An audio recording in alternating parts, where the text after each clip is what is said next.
자, 이제 41페이지부터 법률 사실의 불과 나오는데요. 43페이지를 좀 펴보실래요? 43페이지 보시면 표가 있어요. 이 표 가지고 좀 정리를 해보자고요. 일단 이 법률 사실을 우리가 크게 둘로 나뉩니다. 용태라는 것하고 사건이라는 것으로 나뉘고요. 나누는 기준은 뭐냐면 사람의 정신작용이에요. 사람의 정신작용이 개입될 수 있는 거, 껴들 수 있는 걸 이걸 우리가 용태라고 하고요. 사람의 정신작용이 개입될 수 없는 거, 껴들 수 없는 걸 우리가 사건이라고 합니다. 그럼 여기서 우리가 뭘 할 수 있냐면 이 사건이라는 말도 우리가 흔히 쓰는 말과 뜻이 달라요. 그러니까 우리가 보통 뉴스 시간에 사건 사고 소식 알려드립니다 하면 맨 뭐가 나와요? 뭐 개똥이가 뭐 말똥이를 칼로 찔러 죽이고 뭐 이런 거 나오잖아요. 근데 그런 것들은 사람의 정신작용이 개입되어 있기 때문에 뭐인 거죠? 용태인 거고요. 법적으로는 사건이 아니에요. 그러면 사건이 뭐가 있느냐? 가장 대표적인 것이 뭐냐면 시간의 경과예요.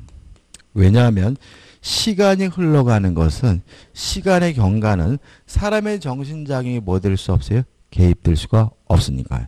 그래서 이제 나중에 이제 우리가 이런 걸 배웁니다. 자, 취득쇼. 취득쇼는 뭐냐면 타인의 부동산을 20년간 점유하면 그 부동산의 소유권을 취득할 수 있거든요. 그럼 이거를 우리가 취득쇼는 사건 이렇게 외우는 게 아니라 20년 동안 시간의 경과니까 취득시효는 뭐죠? 사건이구나. 이렇게 이해하는 거죠. 그죠? 또 뭐 임대차 계약이 끝났어요. 존속기간이 만료가 됐어요. 그것도 뭐예요? 시간의 경과니까 뭐가 되는 거죠? 사건이구나. 맞습니다. 그죠? 예를 들어가지고 뭐 소멸시효 채권을 가지고 있는데 10년 동안 행사하지 않고 방치하면 채권이 소멸돼요. 그러면 10년 동안 시간의 경과니까 소멸시효는 뭐예요? 사건이구나. 이렇게 정리하시면 되고요. 깨알같이 외울 것은 아니에요. 그 다음에 또 뭐가 사건이냐면 자연현상도 사건이에요. 뭐 겨울 되면 춥고 여름 되면 덥고 오늘은 겨울 같지 않게 비가 또 뭐죠? 억수로 내리고 있잖아요. 이런 것들은 사람의 정신작용이 개입될 수 없으니까 뭐가 되는 거죠? 사건이 되는 거거든요. 그럼 생각해 보자고요. 누가 칼로 찔러 죽이는 거는 이거는 용태입니다. 근데 사람은 반드시 죽죠. 그것도 일종의 자연현상으로서 뭐가 되는 거예요? 사건인 거죠. 다시 말하면 인간은 반드시 죽는다는 의미에서 사람의 생사는 인간의 정신적인 개입될 수 없으니까 뭐가 되는 거죠? 사건이 되는 거고요. 그 다음에 부당이득도 사건이에요. 부당이득. 근데 이 부당이득을 조심할 것은 뭐냐면 부당한 이득, 잘못된 이득 이렇게 이해하시면 나중에 또 손해배상하고 또 헷갈려요. 근데 부당이득이라는 것은 부당한 이득, 잘못된 이득이 아니라 어떻게 이해하시는 게 좋으냐면 원인 없는 이득 이렇게 이해하시면 돼요. 다시 말하면 원인 없이 갖게 되는 이득을 부당이득이라고 하거든요. 그러면 결국은 아무런 원인도 없이 자신에게 생긴 이득이니까 이것도 사람의 정신작용이 개입되지 않는 뭐로 이해합니까? 사건으로 이해하게 되는 거죠. 그 다음에 용태입니다. 용태는 다시 둘로 나뉩니다. 외부적 용태. 무슨 말이죠? 사람의 정신작용이 밖으로 표출됐다는 얘기고요. 우리가 흔히 쓰는 말은 뭐가 되냐면 행위가 돼요. 그래서 행위의 법적 개념이 나오는데 행위라는 것은 법적으로 무엇을 말하냐면 사람의 정신작용이 밖으로 표출되고 있는 게 행위입니다. 예를 들어가지고 꼼지락거리는 거면 행위가 아니라 때려 죽일 듯이 이렇게 째려보는 것도 이것도 뭐예요? 행위예요. 왜요? 그 사람의 정신작용이 뭐예요? 밖으로 뭐가 돼 있어요? 표출되고 있으니까요. 이에 반해서 내부적 용태, 사람의 정신작용이 머릿속에 머물고 있다는 얘기고요. 우리가 흔히 쓰는 말은 우리가 의식이라고 하는 거죠. 생각. 그죠? 그러니까 이런 얘기죠. 제 친구 개똥이가 미워요. 속으로 나쁜 놈이라고 생각하고 있는 것은 뭐예요? 내부적 형태의 의식인 거고, 만나가지고 야 이 나쁜 놈아라고 얘기하는 것은 외부적 형태의 행위가 되는데요. 우리 교재는 이거를 뭐 의사적 용태, 뭐 관념적 용태 나눠놨는데 나눌 필요 전혀 없어요. 한 가지만 하자고요. 선의 악이죠. 선의가 무슨 뜻이죠? 모르고 있는 정신상태. 악의가 뭐죠? 알고 있는 정신상태. 따라서 선의 제3자 그러면 모르는 제3자. 악의 제3자 그럼 뭐예요? 알고 있는 제3자. 그것만 주의하시면 돼요. 그 다음 외부적 용태 이 행위를 다시 둘로 나뉩니다.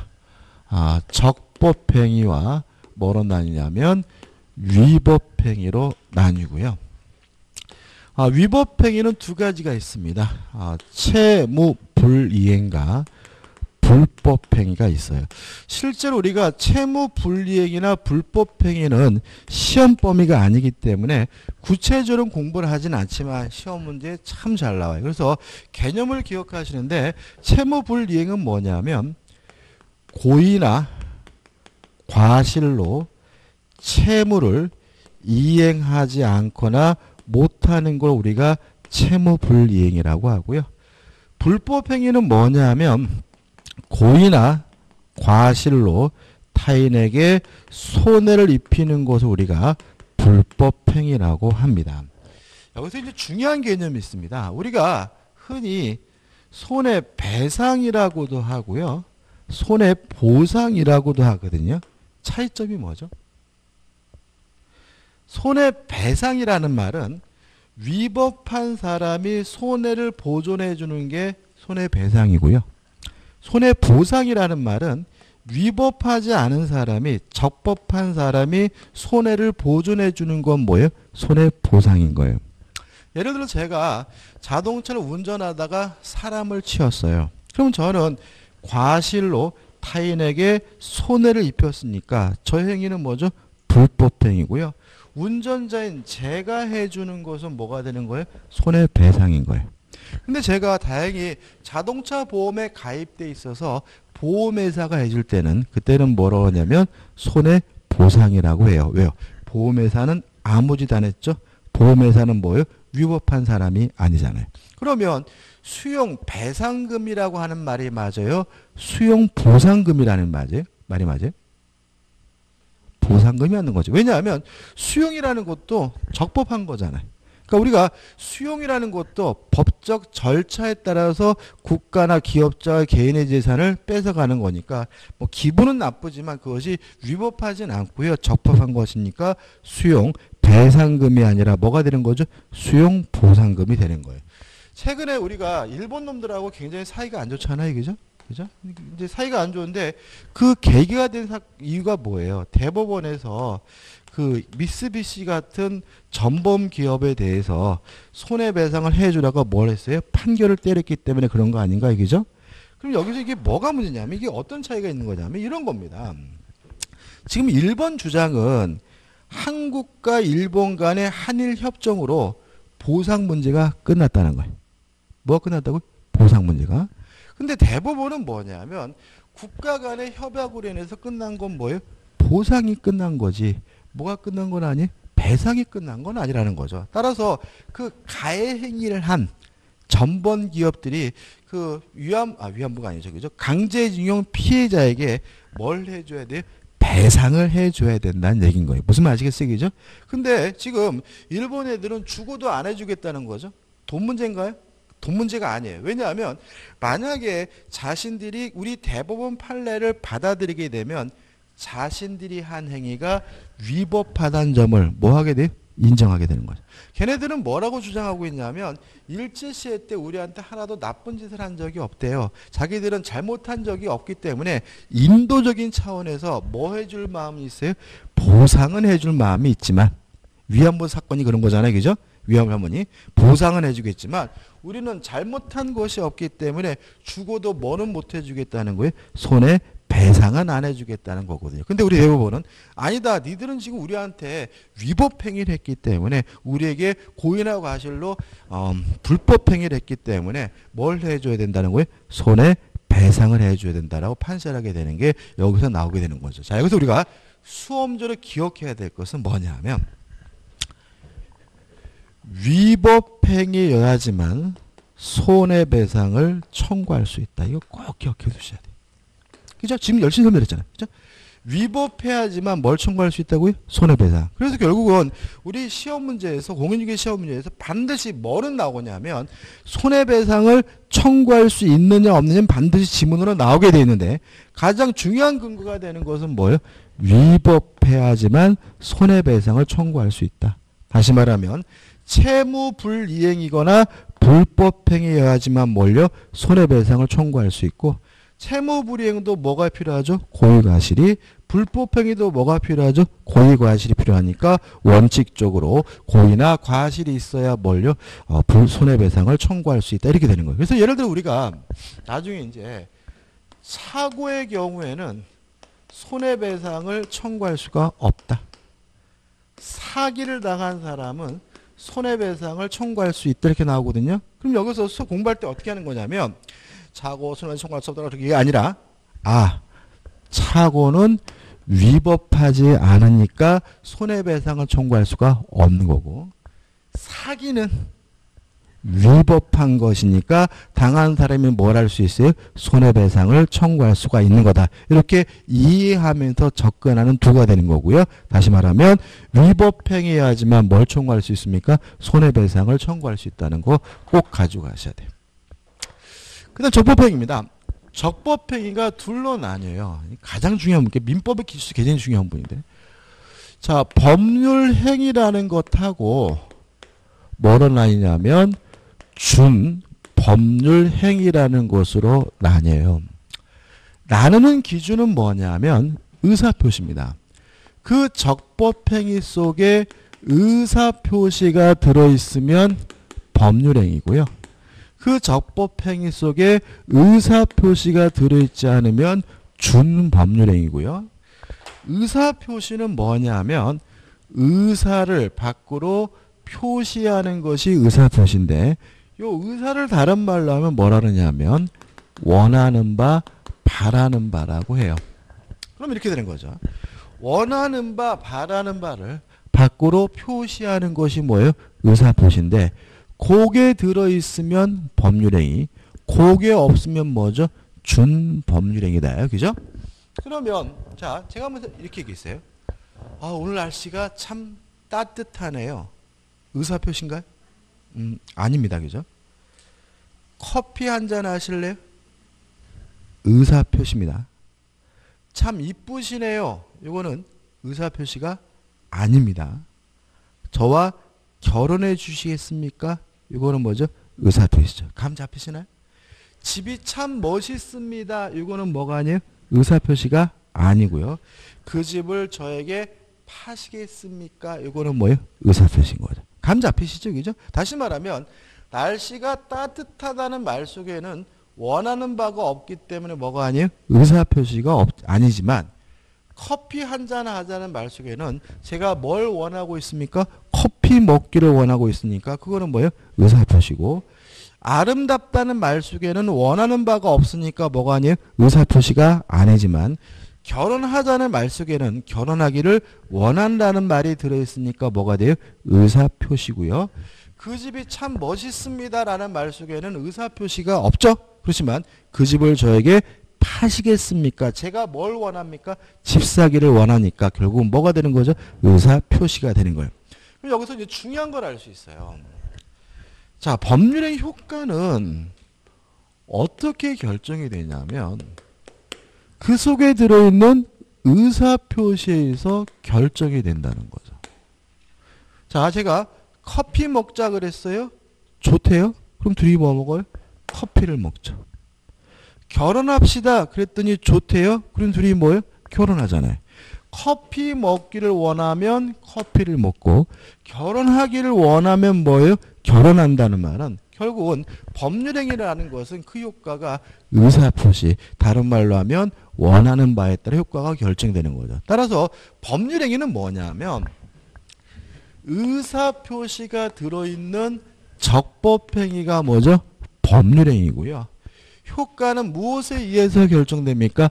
의사표시. 다른 말로 하면 원하는 바에 따라 효과가 결정이 되는 거죠. 조심할 것은 뭐냐면 요 법률행위 속에 들어있는 의사표시가 법률 사실이고요. 요 법률행위에 의해서 만들어진 이 법률행위는 뭐예요? 법률 요건임을 주의하시 바라고 제가 설명하기 위해서 이렇게 준 것이니까 의사표시가 뭐죠? 법률 사실. 법률행위는 뭐죠? 법률 요건입니다. 그 다음에 준법률행위입니다. 의사표시가 없는 적법행위거든요. 그러면 준법률 효과가 어떻게 결정이 되느냐? 자, 준법률 자체에 의사표시가 없다라는 말은 준법률행위는 효과를 결정해 줄 만한 뭐가 없어요? 요소가 없다는 거예요. 따라서 요 준법률행위 아무리 봐야 효과를 알 수가 없고요. 준법률행위가 어떤 효과를 갖고 있는지를 알려면 법률 규정을 봐야 돼요. 다시 말하면 준법률행위는 법률 규정에 의해서 효과가 결정이 돼요. 잘못된 거죠. 자, 의사표시가 없는 적법행위를 우리가 준법률행위라고 하고요. 준법률 효과는 무엇에 의해서 결정됩니까? 법률 규정에 의해서 결정이 된다. 꼭 기억해 두셔야 되겠죠? 그 다음에 이제 준법률행위에 뭐가 있는지를 볼 건데 일단 교재는 몇 개 나눠놨어요. 뭐 의사적 용태 이렇게 나눌 필요는 없고요. 그냥 우리는 그냥 사실행위, 뭐 비표현행위 표현 나눌 필요 그냥 바로 들어갑니다. 의사의 통지는 준법률행위입니다. 의사의 통지는 뭐라고요? 준법률행위. 의사의 통지가 뭐냐면 이미 확정된 의사를 상대방에게 알려주는 걸 우리가 의사의 통지예요. 그러면 여기서 무엇과 혼동이 가냐면 의사표시하고 대단히 유사함을 알 수 있어요. 의사를 밖으로 표시하는 것이 뭐예요? 의사표시고 의사를 상대방에게 알려주는 것이 뭐죠? 의사의 통지니까 이게 굉장히 애매하고 어렵습니다. 그래서 이거는 외우셔야 돼요. 그래서 의사의 통지는 준법률행위인데 각종 최고와 거절이 뭐죠? 준법률행위다. 의사의 통지다. 최고가 뭐죠? 독촉, 촉구. 친구가 돈을 빌려가는데 안 갚아요. 안 갚길래 전화가 야 자식아 왜 안 갚아? 이렇게 지랄거리는 거. 이거 우리가 뭐죠? 최고라고 하고요. 앞으로 우리는 민법 공부하기 때문에 최고라는 말을 참 많이 쓰게 되는데 최고는 뭐죠? 독촉, 촉구, 지랄거리는 거. 이거 우리가 최고라고 하고 최고는 뭐죠? 의사의 통지로서 준법률행위고요.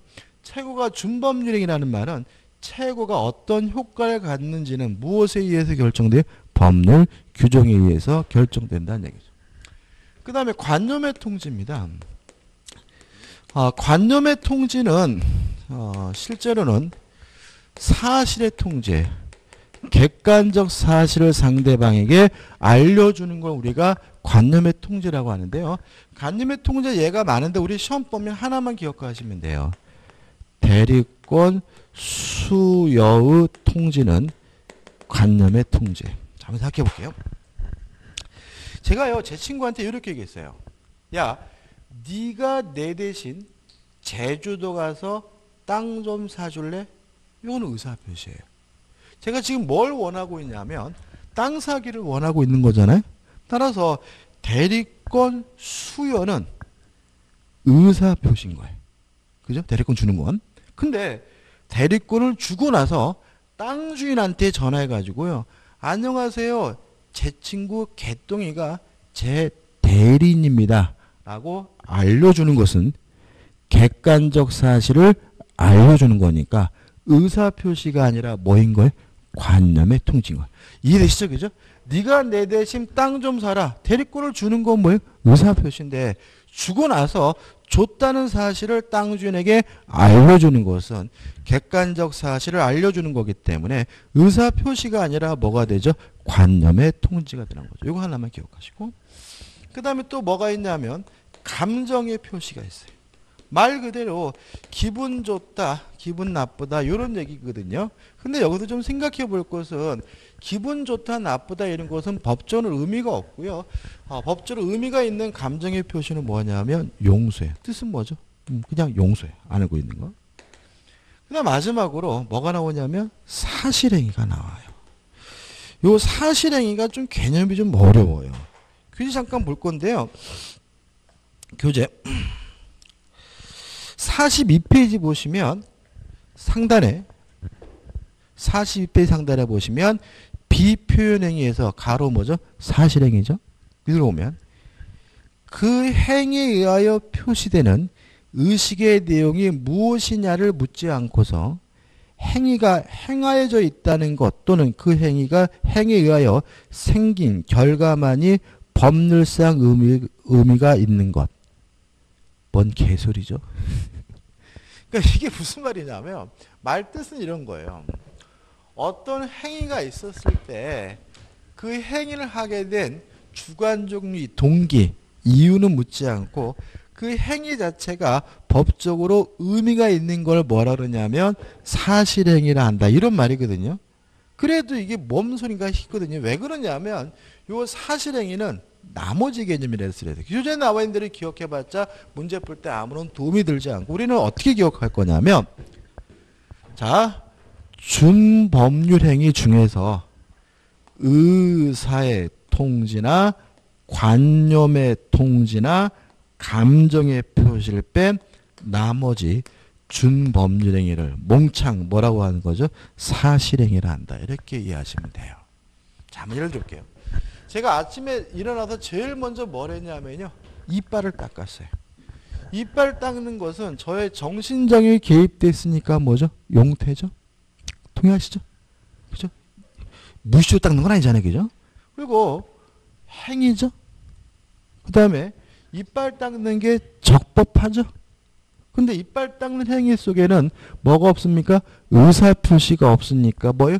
준법률행위인데 이빨 닦는 행위는 의사의 통지도 관념의 통지도 대리권 감정의 표시도 아니니까 뭐가 되는 거죠? 사실행위가 되는 거예요. 그죠? 여러분들이 지금 뭐하고 계세요? 수업 듣고 계시잖아요. 이 수업 듣는 것도 적법행위 중에서 뭐가 돼요? 준법률행위인데 그 중에서 뭐가 되는 거예요? 사실행위인 거죠. 그죠? 뭐 운전을 한다 이런 것도 뭐예요? 사실행위. TV를 시청한다 이런 것도 뭐예요? 사실행위. 꼬마 애들이 길거리에서 축구를 하고 있다 이런 것도 뭐가 돼요? 사실행위. 그래서 실제로 우리 인간의 행위 중에 99%는 대부분이 다 뭐인 거예요? 사실행위로 들어가는 거죠. 이해되시죠? 그죠? 그래서 예로 기억하시면 쉬워요. 그러면 우리가 건물을 신축하는 것은 사실행위라는 걸 알 수 있어요. 왜냐하면 건물을 신축한다는 말은 삽질도 하고 망치질도 하고 그죠? 공구리도 치고 그죠? 그런 거잖아요. 그런 것들은 다 뭐예요? 사실행위니까 결국 뭐예요? 건물을 신축하는 것들은 대표적인 뭐죠? 사실행위가 되는 거죠. 그것이 그죠? 다 했는데 자 정리하는 의미에서 문제를 한번 풀어보는데 44페이지입니다.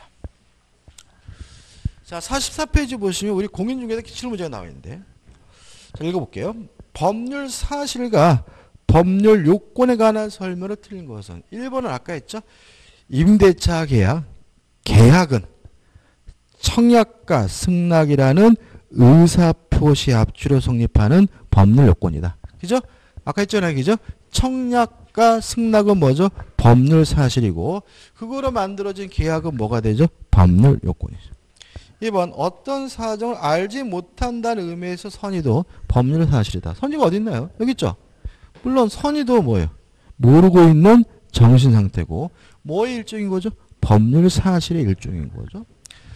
3번 시간의 경과는 사람의 정신적이 의하지 않는 법률 사실이다. 시간의 경과는 대표적인 뭐죠? 사건이고 사건은 사람의 정신작용이 개입될 수 없는 뭐죠? 법률 사실이니까 이것도 뭐죠? 맞는 질문이죠.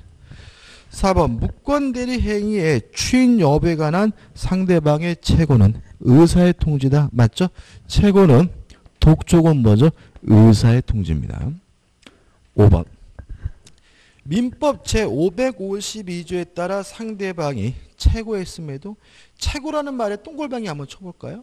동글뱅이 쳐보면 최고했음에도 해제권자의 통지가 없기 때문에 해제권이 소멸한 효과는 에 동글뱅이 치면 최고의 효과는 당사자의 의사에 근거한다. X죠. 왜요? 자 보세요.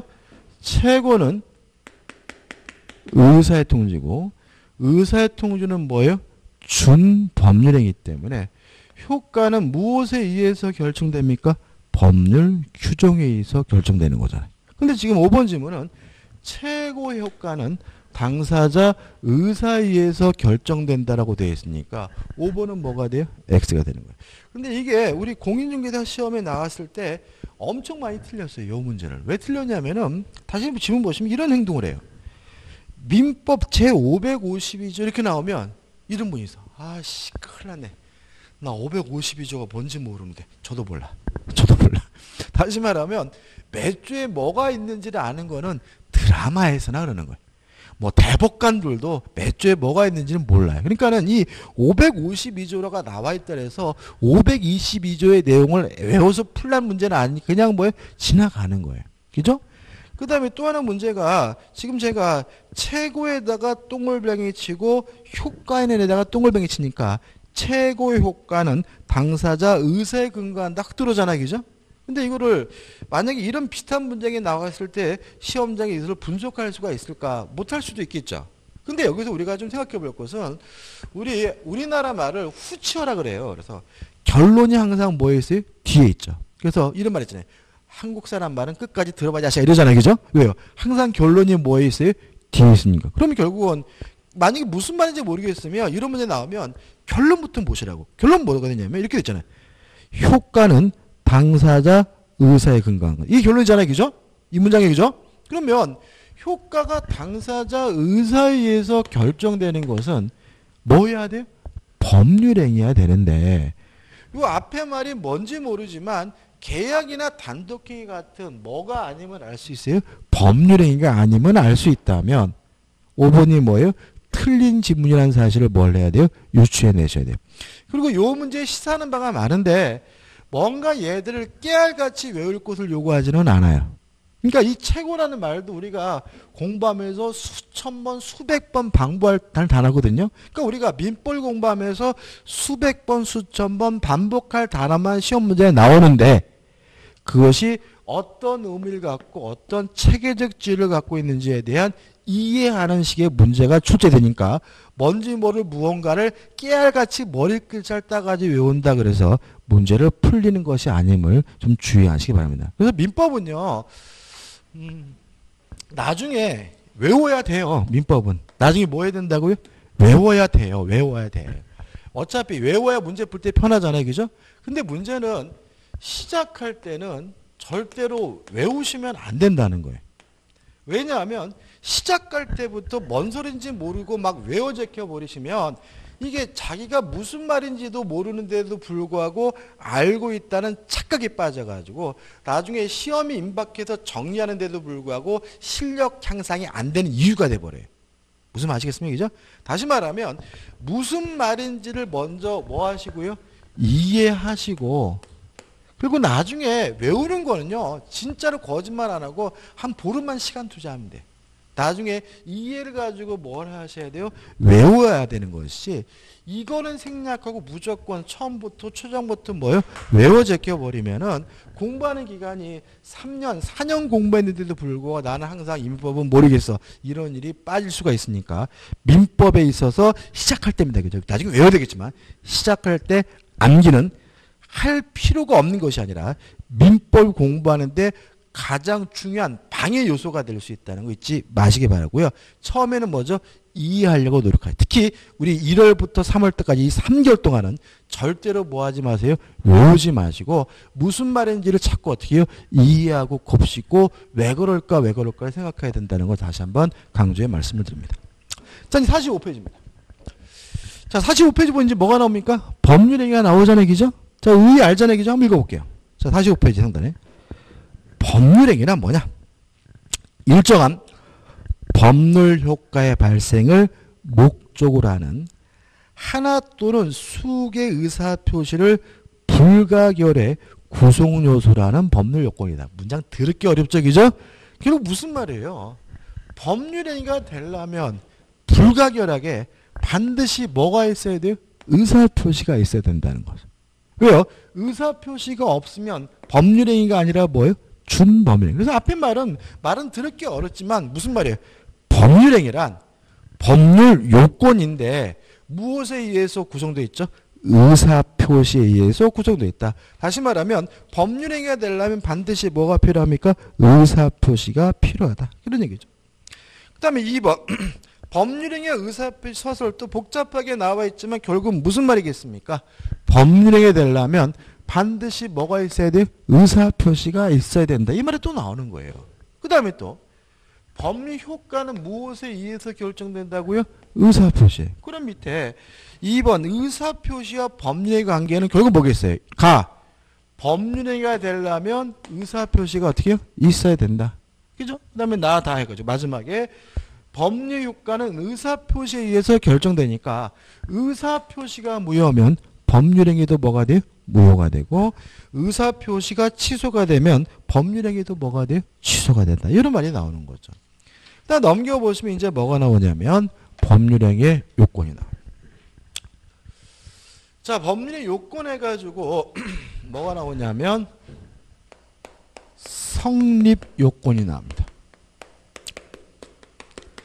자, 법률행위가 성립되기 위해서 어떠한 요건이 필요한가? 우리는 한 가지를 알아요. 반드시 뭐가 있어야 돼? 의사표시. 따라서 첫 번째 성립 요건은 의사표시인 거죠. 근데 의사표시라는 것이 뭐냐면 원하는 바, 바라는 바를 밖으로 표시하는 것이니까 원하는 사람이 있어야 되겠죠. 따라서 뭐가 필요합니까? 당사자가 필요한 거. 그죠? 그 다음에 이런 거 의미 있나요? 나 지금 무척 원해. 이런 건 의미가 없는 거예요. 뭘 원하는지가 나와 있어야 되겠죠. 그죠? 아이스크림 먹기를 원하는지 자빠져 자기를 원하는지 원하는 바가 있어야 되니까 뭐가 필요한 거죠? 원하는 바 목적이 있어야 되는 거예요. 따라서 법률행위가 성립되기 위해서는 당사자 의사표시 목적이 있어야 됩니다. 그래서 이 법률행위 성립요건에서 양거리 1번에서 일반 성립요건, 당사자, 목적, 의사표시 세 가지가 존재하여야 합니다. 자, 이거 약적이죠? 근데 여기서 좀 생각해 볼 게 있어요.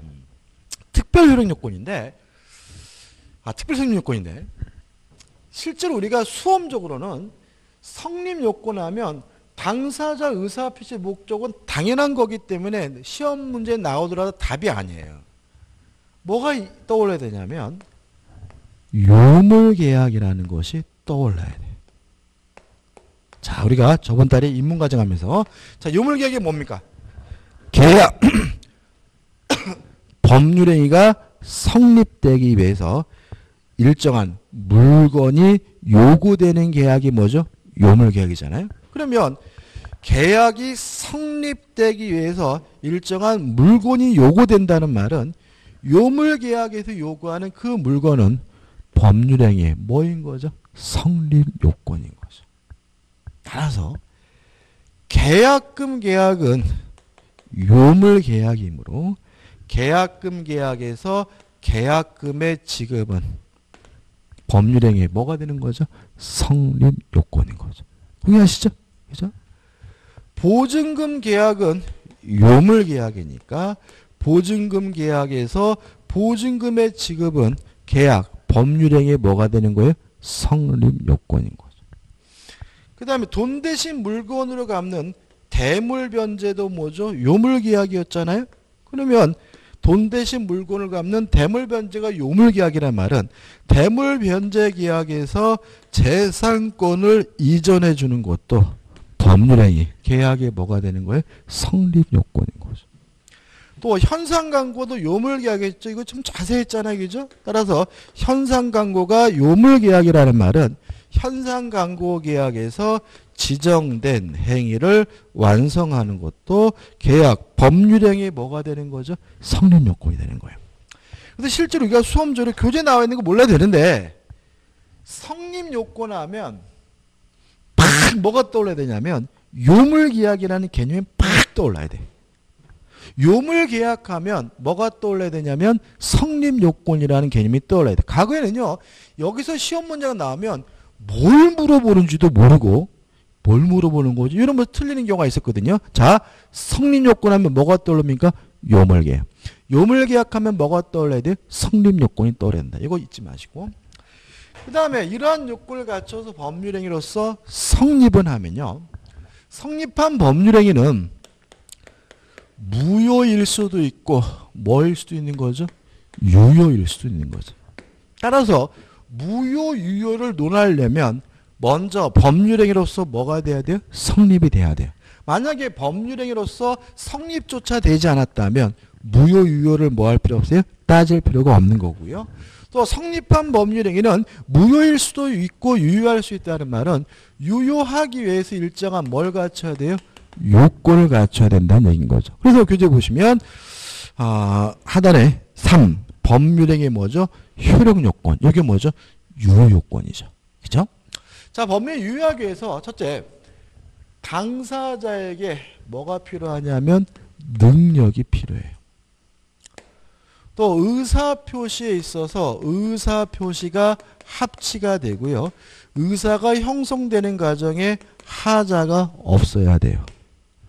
또 목적이 있고 이것이 유효하기 위해서는 목적이 확정될 수가 있고요. 가능하고 적법하고 사회적 타당성이 있어야 돼요.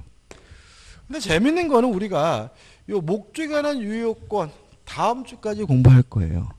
또 의사표시에 관한 유효권 이게 다다음 주까지 할 거예요. 그래서 아마 다음 주까지네. 그래서 요 두 가지는 우리가 언제 공부합니까? 다음 주에 공부하게 되고요. 요 당사자에 관한 유효권이 이 능력은 시험 범위가 아니에요. 그래서 앞에 나와 있는데 그래도 지금 제가 설명드리는 말은 아셔야 돼. 그러니까 이거는 시험 범위가 아니어서 구체적으로 물어보진 않지만 책에서 등장하고 문제에 등장하기 때문에 무슨 말인지는 뭘 해야 돼요? 알아야 되기 때문에 정리를 할 거예요. 자, 능력입니다. 자, 앞으로 이제 권리 능력이라는 말을 보실 거예요. 자, 권리 능력이라는 말은 뭐냐면 권리를 가질 수 있는 능력을 말해요. 그러면 누가 권리를 가질 수 있느냐? 우리 민법상 자연인과 법인만이 권리를 가질 수 있고요. 자연인, 법인 외에 다른 존재는 뭘 갖지 못합니까? 권리를 갖지 못한다는 거 꼭 기억해 두셔야 돼요. 그 다음에 의사 능력이란 말도 앞으로 나올 거예요. 의사 능력이라는 말은 스스로 의사를 결정할 수 있는 능력을 말하고요. 이러한 의사 능력이 결여된 사람을 우리가 의사 무능력자라고 하고 의사 무능력자가 법률행위를 하면 뭐가 되냐면 무효가 돼요. 여기서 좀 생각해 보자고요. 자, 무효라는 말이 뭔지부터 생각해 볼게요. 자, 예를 들어서 매매 계약을 했는데 무효예요. 매매 대금 줘야 돼요? 줄 필요 없어요. 매매 계약이 무효예요. 줄 필요가 없는 거죠. 그죠? 무효면. 그죠? 당연한 거죠. 그죠? 그러면 무효라는 말은 결국은 매매 대금을 줄 필요 없다. 이행할 필요가 없다는 얘기고요. 이행할 필요가 없다는 말은 이행하지 않아도 상관이 없다는 말은 이행하지 않더라도 책임지지 않는다는 얘기예요. 굉장히 중요한 얘기인데 우리가 앞으로 배우는 모든 책임은 유효함을 전제해. 모든 책임 뭘 전제한다고요? 유효. 만약에 무효면 뭐조차 발생하잖아요? 책임조차 발생하잖아요. 그래서 항상 우리가 또 이것도 아까 손해배상처럼 또 뭐가 나오냐면 유효여야지만 책임이 발생하고 무효면 책임이 발생하지 않는다는 형태의 지문도 반드시 뭐하게 되어 있는 거예요? 출제되게 되어 있는 거예요. 그럼 여기서 우리가 뭘 할 수 있냐면 의사무능력자의 법률행위가 무효라는 말은 의사무능력자는 자신의 행위에 대해서 뭘 하는지 책임을 지지 않는다는 얘기고요. 따라서 의사무능력자와 책임무능력자는 같은 의미가 됨을 주의하시기 바랍니다. 따라서 의사무능력자가 법률행위를 하면 무효라는 말은 자신의 행위에 대해서 의사무능력자는 뭘 지지 않아요? 책임을 지지 않는다는 얘기고 결론적으로 민법적으로는 의사무능력자와 책임무능력자가 같은 개념으로 이해를 해요. 자, 그러면 누가 의사무능력자냐? 어린아이, 유아죠. 예를 들어서 5살 먹은 꼬마가 있어요. 5살 먹은 꼬마도 사람이기 때문에 자연인이기 때문에 뭐는 있어요? 권리 능력은 있지만 스스로 뭘 할 수는 없어요. 의사를 결정할 수는 없으니까 대표적인 뭐죠? 의사무능력자죠. 만취자. 술 이빨이 처먹었어요. 그럼 우리가 뭐라 그래요? 저는 짐승 같은 놈. 그래도 짐승 같은 놈이어도 사람이기 때문에 뭐는 있어요? 권리 능력은 있지만 만취자가 스스로 뭐 할 수는 없어요. 의사를 결정할 수는 없으니까 뭐가 돼요? 의사 무능력자가 되는 거예요. 문제가 있어요. 몇 살부터 의사 능력이 있는 거냐? 5살짜리는 명백하잖아요. 그죠? 11살짜리는, 12살짜리는, 13살짜리는 이 굉장히 애매해요. 다시 말하면 이거는 케이스 바이 케이스예요. 그래서 만약에 17살 처먹었더라도 뛸 때라면 의사 능력이 없을 수가 있고요. 12살 먹었더라도 11살 먹었더라도 똘똘하면 의사 능력이 뭐예요? 있을 수가 있는 거예요. 만취자요? 얼마나 술을 처먹으면 만취자냐? 이것도 굉장히 애매해요. 왜요? 저같이 술을 못 먹는 사람은 조금만 먹어도 뭐가 돼요? 만취자가 되고 우리 원장님처럼 술 잘 드시는 분들은 이빨 먹어도 뭐가 아니에요? 만취자가 아니잖아요. 이것도 대단히 뭐죠? 애매하거든요. 그래서 이 의사 무능력이라는 개념은 굉장히 추상적이고 애매하고 케이스 바이 케이스고 때에 따라 다르기 때문에 여러분들이 의사 무능력자라고 할 때 자꾸 유아 만취자가 떠오르면 이상해지는 거예요. 그래서 뭘 떠오르시냐면 앞으로는 자빠져 자고 있는 사람이에요. 수면 중인 자. 이게 가장 대표적인 의사 무능력자예요. 자, 한번 생각해보세요. 제가 자빠져 자고 있어요. 그래도 저는 자연이니까 뭐는 있어요? 권리 능력은 있는 거죠. 그렇지만 자고 있는 제가 스스로 뭐 할 수는 없어요? 의사를 결정할 수는 없으니까 뭐예요? 의사 무능력자인 거예요. 그래서 앞으로 여러분들이 의사 무능력자에도 상관이 없다 그러면 술 처먹어도 상관이 없다 이렇게 가지 마시고 자빠져 자고 있더라도 상관이 없다 이렇게 가는 거예요. 실제로 우리가 이제 공부하는 것 중에 중요한 건 이런 겁니다. 뭐냐면 갑이 을에게 네가 내 대신 제주도 가서 땅 좀 사라고 대리권을 줘가지고 갑이 본인이고 을이 대리인이거든요. 그래서 을이 갑으로부터 대리권을 수여받아서 제주도에 가서 병갑 만나서 매매 계약을 할 때 그 시간에 갑에 자빠져 자고 있더라도 상관이 없는 거예요. 따라서 대리행위에서 본인은 뭐래도 상관이 없어요. 의사 무능력자에도 상관이 없는 거예요. 동의하시죠? 그죠? 그래서 앞으로 의사 능력이 필요 없다 그러면 술 처먹은 거 아니라 뭐예요? 자빠져 자고 있더라도 뭐죠? 상관이 없다. 대리행위에서 본인은 의사 능력이 필요 없다 그러면 대리인이 대리행위를 하는 그 시간에 갑이 뒷마당에서 자빠져 자고 있더라도 뭐죠? 상관이 없다라고 이해하셔야 이것이 명확해진다는 거 조심하시기 바랍니다. 그 다음에 우리 민법은요. 의사 무능력자에 대해서는 규정을 두고 있지 않아요. 이것을 유용화, 정형화 해가지고 따로 규정을 두고 있는데 이런 사람 우리가 뭐라 그러냐면 제한 능력자라고 하고요. 제한 능력자가 한 법률행위는 뭐 할 수 있냐면 취소할 수가 있거든요. 제한 능력자가 세 가지입니다. 첫째, 미성년자죠. 몇 살까지 미성년자죠? 만 19세죠. 그죠? 만 19세 미만. 따라서 우리나라 뭐죠? 18살까지는 뭐죠? 미성년자고 19살부터 뭐죠? 성년자입니다. 근데 이것도 개정될 것 같죠? 이번에 선거법에서 선거 연령을 몇 살로 낮췄죠? 18살로 낮추는 것 같아요. 그죠? 그러면 아마 민법부터 좀 낮출 것 같은데 현재는 뭐죠? 만 19세입니다. 근데 저는 개인적으로 이게 18살이 맞아요. 왜 그러냐면 우리가 만 나이를 계산할 때 생일 안 지나면 2살 깎잖아요. 그죠? 그럼 지금 우리가 지금 1월달이잖아요. 그러면 우리나라 나이로 20살이는 얘들이 2살 깎으면 몇 살이에요? 18살인 거예요. 그러니까 우리나라는 지금 고등학교를 졸업하더라도 뭐예요? 생일 안 지났으면 뭐예요? 미성년자이기 때문에 누구만 잡아요? 술집 사장님만 고생하는 거지. 그죠? 고등학교 졸업했다가 와가지고 술 먹는데, 그죠? 신분증까지 어떻게 그러잖아요. 그죠? 근데 나중에 문제 되면 뭐예요? 저 미성년자애들 그러면 어떻게 해요? 영업정지 먹잖아요. 그래서 저는 개인적으로 요 성년자 나이도 뭐죠? 18살로 줄이는 게 맞지 않을까 싶어요. 그죠? 아무튼. 그 다음에 두 번째, 피한정 후견입니다. 이 개념만 기억하시면 되는데, 피한정 후견인은 누구를 말하냐면, 능력이 부족한 자로서 법원으로부터 한정, 후견, 개시, 선고가 내려진 사람 우리가 피한정 후견이라 한다.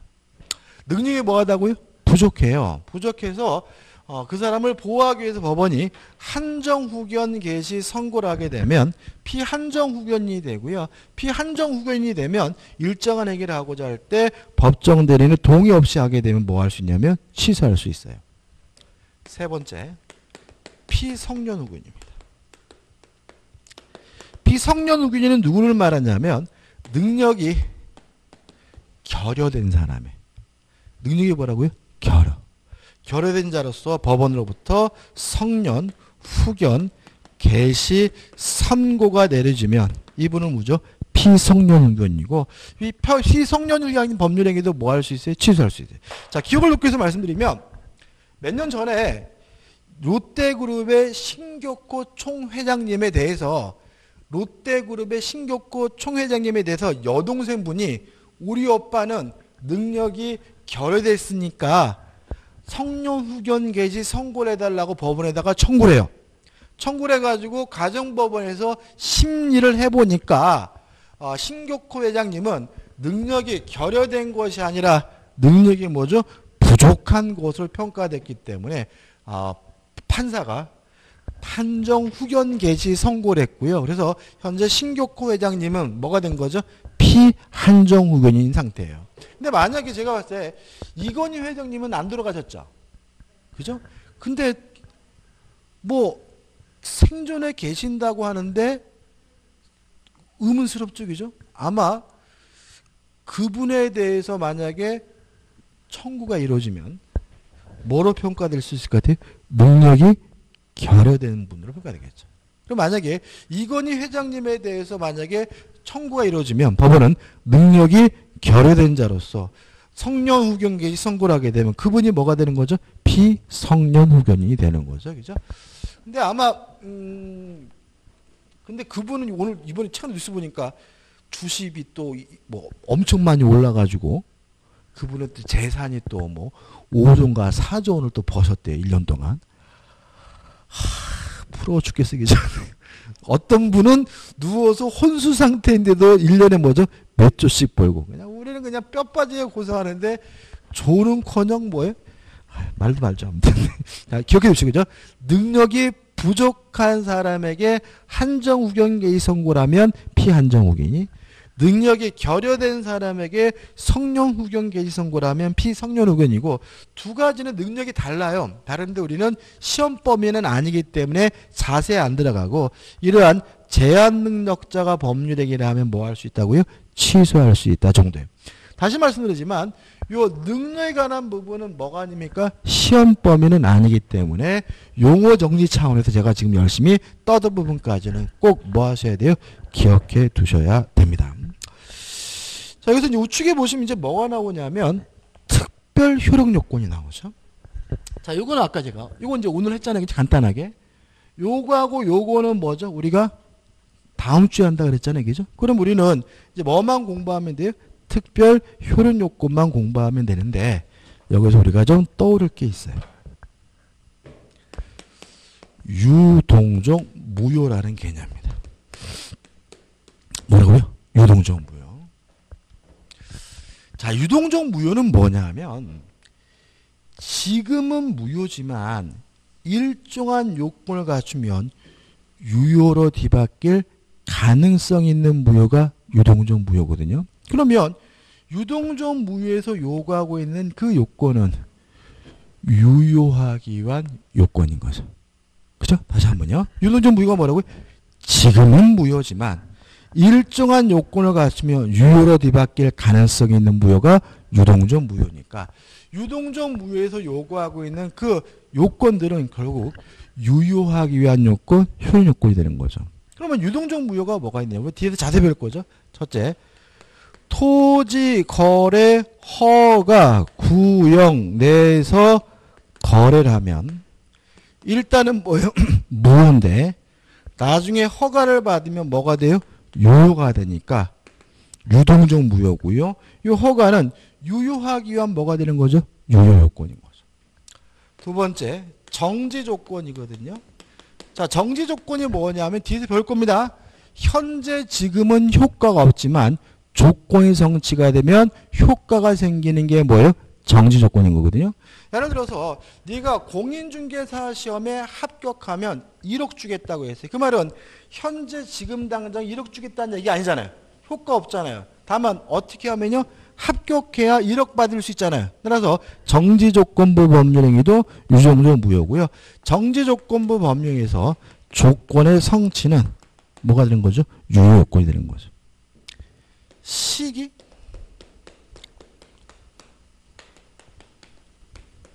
자, 임대차 계약을 하면서요. 오는 2월 1일부터 내년 1월 31일까지 계약을 했어요. 그러면 2월 1일이 도래하게 되면 임대차 계약의 효과가 생기니까 이거 우리가 뭐라 그래요? 시기라고 하거든요. 그러면 오늘 지금은 효과가 없는 거잖아요. 언제 비로소 효과가 생겨요? 2월 1일이 도래야 비로소 뭐가 생겨요? 효과가 생기니까 시기부 법률행위에서 기한의 도래는 뭐가 되는 거죠?